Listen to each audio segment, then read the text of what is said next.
Que l'on achète un immeuble de rapport ou un appartement, il faut très souvent négocier pour arriver juste à l'autofinancement et négocier davantage si vous souhaitez tirer un bon cash flow. J'ai donc ici sous les yeux une annonce Le Bon Coin qui m'a été envoyée via les commentaires YouTube par l'un d'entre vous et je me suis dit que l'idéal c'est de faire l'analyse de ce bien immobilier et de voir ensuite de le mettre dans le tableau des investisseurs intelligents pour voir de combien il faut le négocier pour arriver juste à l'autofinancement et de voir quel serait le cash flow éventuel en fonction du niveau de négociation que l'on peut atteindre. Donc on va tout de suite aller sur mon écran d'ordinateur et on voit que on a cet immeuble de 10 pièces de 203 mètres carrés qui se trouve donc à Rochefort dans le 17 et qui est présenté à un prix de 522 500 €. Donc ça, c'est le prix écrit. C'est certainement pas le prix que vous allez payer parce que, une fois de plus, je vous le dis, vous n'allez pas payer ce prix-là. Il va falloir forcément le négocier parce que j'ai parcouru un petit peu l'annonce avant, bien sûr, de faire la vidéo pour savoir si ça valait le coup, s'il n'y avait pas d'erreur. Mais vous allez voir que c'est un immeuble qui est quand même très intéressant. Donc, dans un premier temps, on va se pencher sur les photos. Donc déjà, qu'est-ce qu'on a? Un immeuble avec une façade qui est plutôt jolie.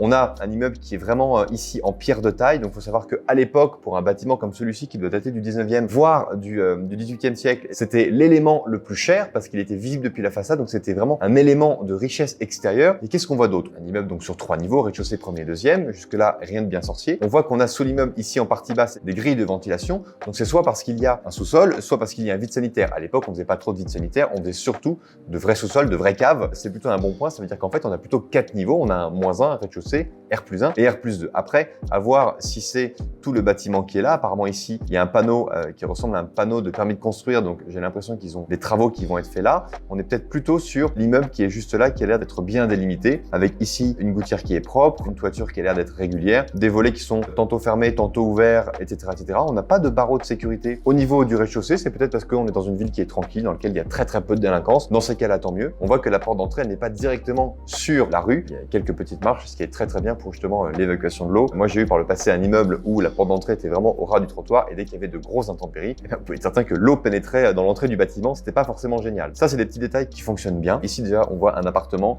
avec vraiment un chauffage électrique. Donc, c'est forcément pas un appartement qui est d'origine. Il a nécessairement été déjà rénové par rapport à la création de l'immeuble. Vous imaginez bien qu'il n'y avait pas ce genre de choses à l'époque. Mais on a quoi? On a une cuisine qui est belle. On a un carrelage. Quand on voit le format 30 par 30, qu'on est sur une rénovation qui doit dater des années 90-2000. Donc, c'est une rénovation qui doit dater d'il y a 20-25 ans. Mais peu importe l'âge de la rénovation, l'appartement, en tout cas tel quel, est en bon état. Ici, on a un petit témoin avec un vieux lustre qui n'est plus du tout au goût du jour, mais c'est pas grave, ça ne gêne absolument pas pour louer en l'état l'appartement. En tout cas, moi, quand je vois une photo comme ça, je me dis que je peux très bien le louer sans aucun problème, sans mettre un coup de pinceau même. Ici, une autre photo. Qu'est-ce que l'on voit? On voit que là, on a une porte avec ici du double vitrage de partout avec des stores manuels qui sont là. Et donc ça, c'est très bien. Il n'y a pas de problème par rapport à ça. On est toujours sur un carrelage avec le même format. Ici, visiblement, on a un escalier qui monte, donc c'est plutôt un appartement de type duplex avec des prises qui ne sont pas justement à 10 cm du sol, mais qui sont un petit peu plus rehaussées. Ça veut dire que déjà, l'appartement a fait office d'une première rénovation puisque on est déjà aux normes électriques par rapport à ça.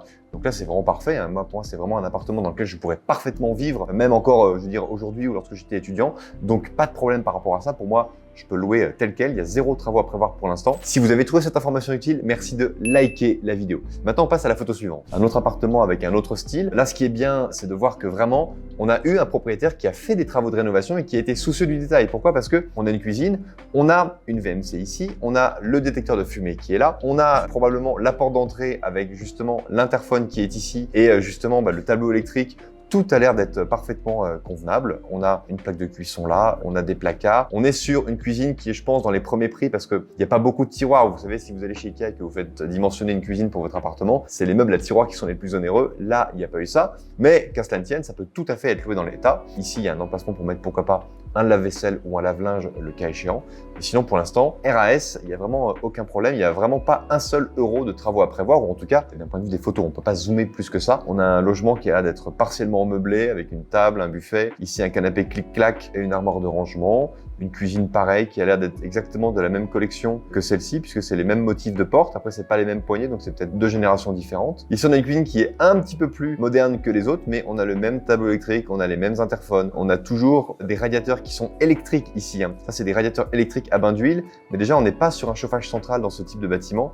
Si on voit ici, il n'y a pas de chauffage, parce que les chauffages ont l'air d'être placés ici, vous voyez, là, on le voit un petit peu plus loin, et puis là, on le voit directement sur la façade qui donne sur l'extérieur. On doit être sur une façade qui donne plein sud avec un soleil qui balaye, donc c'est plutôt pas mal parce que ici, lorsqu'on voit les fenêtres avec justement les demi-fenêtres en hauteur, eh bien ici, ça montre quoi? Ça montre que c'est l'appartement du premier étage. D'accord? Et ici, par rapport à l'inclinaison de l'ombre du lampadaire qui est visiblement sur la gauche, on peut, je pense, estimer, moi j'aime bien voir dans les appartements sur les photos, parfois il y a des pendules avec l'heure qui est affichée en fonction de l'orientation du soleil et de l'heure, vous pouvez déterminer si la façade elle est plein sud ou pas. En tout cas, là, ce qui est bien, c'est que si le soleil vient sur cette façade-là, quel que soit le moment de la journée, c'est que on n'est pas au nord. C'est déjà plutôt un bon point, parce qu'un appartement au nord, ça coûte beaucoup plus cher à chauffer, c'est beaucoup plus contraignant. Là encore, un autre appartement avec une rénovation de la même époque que le reste. On est revenu sur la photo du premier appartement, puisque là, on voit bien le lustre qui est le même, et toujours pareil, la VMC, la ventilation, donc pas de problème d'humidité. On est sur un immeuble qui est rehaussé d'un sous-sol, donc là, on est vraiment sur un immeuble de belle facture, d'une belle construction, avec un propriétaire qui a été soucieux, qui l'a bien rénové. Là, on est sur l'appartement qui donne sur la rue en étage supérieur, puisqu'on est sur des fenêtres qui sont normales, avec toujours un radiateur électrique. Ça, c'est l'autre studio qui devait être loué, je pense, partiellement meublé, puisque le locataire est parti avec justement le minimum syndical du mobilier. Là, ça devait être une sorte de T1 bis avec une partie nuit qui était juste là. Et ben, écoutez, vous voyez, l'appartement, il n'y a rien à dire. Ici, il y a l'emplacement prévu pour un lit avec 2 tables de nuit, le bouton pour éteindre l'éclairage de la chambre. Ici, un radiateur à bain d'huile avec fenêtre double vitrage et puis un store manuel. Il n'y a vraiment rien à dire. Pareil, ici, on a encore une petite chambre avec un radiateur électrique qui vient confirmer ce qu'on a dit tout à l'heure. Je pense qu'au niveau du DPE, on ne doit pas être trop mal parce que on a quand même du double vitrage un peu partout. Après, on va voir un petit peu au niveau de l'isolant, on va voir ce que le diagnostiqueur a dit. Mais vu le soin qui a été porté par le propriétaire dans l'immeuble, je sais que l'annonce va être parfaitement complète en termes de DPE, en termes de tout. Là, on a simplement une cabine de douche qui a été mise, mais qui a l'air de bien être là. On n'a pas de joint noir. On a ici un toilette posé au sol qui est tout simple. On est sur du premier prix, mais ça a été bien fait. Donc dans ce cas-là, il n'y a pas de difficulté particulière. Ici, une chambre avec un rangement qui est intégré, un radiateur électrique, des prises de partout. Ça, c'est vraiment très bien. Vous voyez, en fait, dans les rénovations, lorsqu'il y a des gens qui sont vraiment rapiats, qui vont vraiment à l'économie pour rénover un bâtiment, ils mettent une prise par chambre, etc. Là, non, on a été généreux en termes de prises. Il y a des prises téléphoniques, il y a des prises 220 absolument de partout. Donc, c'est vraiment très bien. Et puis, on est sur des prises qui sont encastrées. On n'est pas sur des prises qui sont en saillie avec de l'électricité qui est apparente. Ici, donc, à nouveau, un toilette avec une cabine de douche. Ici, on est sur une cabine de douche de meilleure qualité que sur la photo d'avant, avec un lavabo sur pied. Bon, bah voilà, il n'y a pas de problème. Honnêtement, c'est le genre de bien immobilier où, lorsque vous allez l'acheter, là, vous n'aurez pas de problème. Il n'y a pas de choses qui sont cachées par le propriétaire. Ça a été bien rénové. Il n'a pas été radin sur la rénovation. On a même pensé ici à mettre une petite frise pour agrémenter un petit peu. Là, on doit être sous les combles avec une trappe qui donne accès justement à pourquoi pas la toiture. Donc là, ça peut être pas mal lorsque vous visitez de demander un escabeau pour aller voir au-dessus et voir un petit peu si justement il y a de la laine de roche, s'il y a de l'isolation qui a été mise sous la toiture. J'ai rien d'autre à dire par rapport à ce bien-là. Ça y est, on a fait le tour des photos. Maintenant, on va lire le texte qui est écrit. Donc, on a 203 mètres carrés, immeuble de rapport 5 logements, hypercentre de Rochefort, 5 appartements loués générant un revenu annuel hors charge de 30 000 euros. Donc là, c'est très bien parce que du coup, on nous parle du loyer hors charge. On sait très bien que c'est le loyer hors charge qui va nous intéresser dans justement le calculateur des investisseurs intelligents. Ne manquez pas cette opportunité d'investissement. Référence agence, référence annonce, prix hors honoraire, etc. C'est bien une agence immobilière reconnue et qui a en plus de bonnes notes qui a été mandatée pour la vente de ce bien-là. On a un DPE qui est vierge. Donc ça, c'est pas forcément terrible parce que visiblement, l'appartement était quand même meublé, plusieurs toilettes. 5 chambres, donc apparemment 5 appartements. On est visiblement dans ce quartier-là, donc pas beaucoup plus de choses. Ce qui veut dire qu'on va devoir estimer pas mal de choses pour avancer dans le calculateur des investisseurs intelligents. Donc le calculateur, il est ici. On va donc tout de suite renseigner. Donc si je reclique là, je vois quoi? Je vois que le bien, il est renseigné à 522 500 euros. Ok, on va donc retourner dans le tableau. On va simplement écrire ici le prix de vente. Moi, je vais vous dire un truc, quand je vois un prix comme ça, je me dis une chose, c'est que apparemment, eh bien, les frais d'agence immobilière sont de 22 500 euros et qu'en gros, le propriétaire vendeur en veut 500 000 euros net vendeur. C'est la raison pour laquelle on est à 522 500 euros. Normalement, on arrondit. Là, c'est 22 500 euros. C'est le montant des honoraires de l'agence immobilière. Voilà un petit peu en termes d'indication. Frais d'agence. Et je pense que sans problème, on peut dire qu'on est à 4,5% de frais d'agence, ce qui va correspondre grosso modo eh bien, à ce que j'ai estimé de 22 500 euros. Pour la gestion locative, on va estimer que c'est vous-même qui allez gérer la gestion locative de votre bien. Taux d'occupation, si c'est un bel immeuble, même s'il est dans une zone où il y a une faible tension locative, vous allez avoir des locataires en permanence. Donc, parce que c'est un bel immeuble qui a l'air d'être bien placé avec de beaux appartements, donc vous n'aurez pas de difficulté à le louer 12 mois sur 12. Ensuite, bien sûr, vous allez le louer sur 25 ans. Vous pouvez cliquer sur le bouton juste ici pour voir quels sont les meilleurs taux actuellement si vous empruntez sur 25 ans. Sur 25 ans, on voit que un bon taux, eh bien, c'est 3,12%. Vous êtes largement capable aujourd'hui de trouver des taux à 3,12%. Donc, on retourne ici et là, on renseigne à la mano 3,12%. Attention de bien mettre des virgules et de ne pas mettre des points. Si vous mettez des points, ça ne marche pas. D'accord? Donc, 3,12%. Après, c'est votre tranche marginale d'imposition. On va estimer que vous êtes dans une TMI à 11%. Provision pour travaux plus frais divers. Eh bien, écoutez, on va estimer que chaque année, on va réinjecter au moins un mois de loyer dans le bien immobilier pour pouvoir aux différents travaux, rénovation, remplacement d'un chauffe-eau, remplacement d'une fenêtre, remise en peinture de la cage d'escalier, etc., etc. Là, ce qui est un petit peu dommage, c'est que l'agent immobilier n'a pas pris le soin de mettre des photos des parties communes, des couloirs, de l'escalier. Comment est-ce que c'est lorsqu'on ouvre la porte sur la rue? On aurait pu mettre un petit peu plus de photos. C'est pas très grave. Montant de l'apport, pour l'instant, on met pas d'apport. On va voir si on est obligé de mettre de l'apport pour justement aller chercher de l'autofinancement. Donc, prix de vente, frais de notaire, donc ça se calcule tout seul. Travaux, pas compliqué. Il y a 0 travaux à faire. Donc là, laisser la case vide ou mettre un 0, c'est exactement pareil. Là, j'ai mis le 0 pour la beauté du geste. Aménagement, mais pas d'aménagement. Il est déjà très bien aménagé de la sorte. Et pour l'instant, en négociation, on a négocié 0 €. Maintenant, on va renseigner le loyer. Le loyer, il est important parce que c'est ça qui va nous déterminer la rentabilité. On sait dans l'annonce, il est écrit que le loyer hors charge annuel est de 30 000 €. Mais attention, dans ce tableau ici, je peux vous le préciser là en double cliquant ici, c'est hors charge par mois. Donc ici, ce que vous allez faire, c'est que on va prendre le montant qui est de 30 000 € par an, que vous allez diviser par 12. Et là, ça va vous donner le montant du loyer hors charge mensuel. D'accord? Et après, le logiciel fait x12 ou en tout cas fois le nombre que vous avez marqué ici par rapport au taux d'occupation. Si vous pensez avoir un taux d'occupation faible mais avec des loyers de 5 000 € par mois, eh bien, il fera 5 000 x 10 parce que vous aurez estimé que le bien va être loué 10 mois sur 12. Là, on a estimé qu'il serait loué 12 mois sur 12. Donc, c'est important ici de bien renseigner le montant du loyer hors charge mensuel que vous allez percevoir. Après, il y a les charges. On va pas forcément les mettre là parce que c'est pas l'objet de la vidéo ici. Les charges annuelles de l'immeuble, elles ne sont pas renseignées, mais il y a très peu de charges puisque le bien immobilier a été complètement rénové. On peut estimer, allez, qu'il va y avoir peut-être une centaine d'euros d'électricité, mais franchement pas beaucoup plus de choses. La taxe foncière, quand vous ne savez pas, vous estimez typiquement qu'elle soit à un mois de loyer hors charge mensuel. Ça fera le montant de la taxe foncière. Donc là, on estime qu'on a 2 500 € de taxe foncière. Je rappelle que là, on fait une estimation, mais si vous voulez pousser le bouchon plus loin et aller plus loin dans le projet, ici, mettez-vous des notes en disant, bah voilà, la taxe foncière, par exemple, elle est à confirmer parce qu'on l'a fait un petit peu au doigt mouillé. Donc voilà comment ça se passe. Ensuite, assurance, gestion locative, tout ça, ça se déroule de manière seule. Frais bancaires, allez, il y a toujours au moins 200 € par an de frais bancaires. Et puis après, si vous avez une SCI qui va être à l'IS, vous pouvez prendre des experts comptables physiques, des experts comptables en ligne.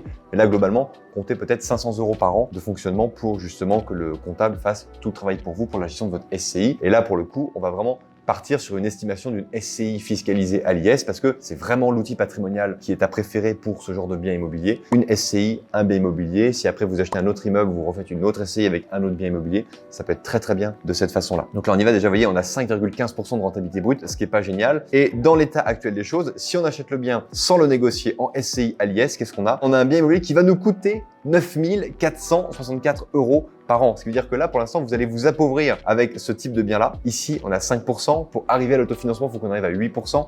Donc, il va falloir faire une très grosse négociation. Moi, j'ai pas peur. Franchement, ça m'est déjà arrivé de proposer peut-être 220 000 € pour des prix à ce bien-là. Je vous rassure, je les ai pas toujours eus, mais ça m'est arrivé d'avoir des biens à 200 000 € alors qu'ils étaient mis à prix à 350. Donc, c'est tout à fait possible. Il faut juste enchaîner les visites encore et encore et arriver à voir que avec les arguments que vous allez avoir grâce au tableau, vous allez dire au vendeur, écoutez, moi, monsieur le vendeur, je ne pourrais pas mettre plus de 300 000 € dans votre bien immobilier parce que quelque part, il va me coûter de l'argent. Ou là, il faut que je mette beaucoup d'apports pour justement que le bien immobilier soit rentable. Donc là, admettons que vous baissez le prix et vous faites une négociation de 30%. On va commencer fort. Vous voyez, à 30% de négociation déjà, c'est-à-dire qu'on achète le bien à 414 000 €, c'est-à-dire que ça, c'est la dépense nette, d'accord? On a 7,2% de rentabilité brute. Et si on regarde en SCIS, vous voyez, on est à 24 € de perte. Donc là, on va dire grosso modo que on est complètement à l'équilibre. Et ça, en plus, je vous le jure sur la tête de mes enfants, je viens de faire de baisser le prix de 30% sans savoir qu'on allait être si proche justement en trésorerie annuelle de l'équilibre.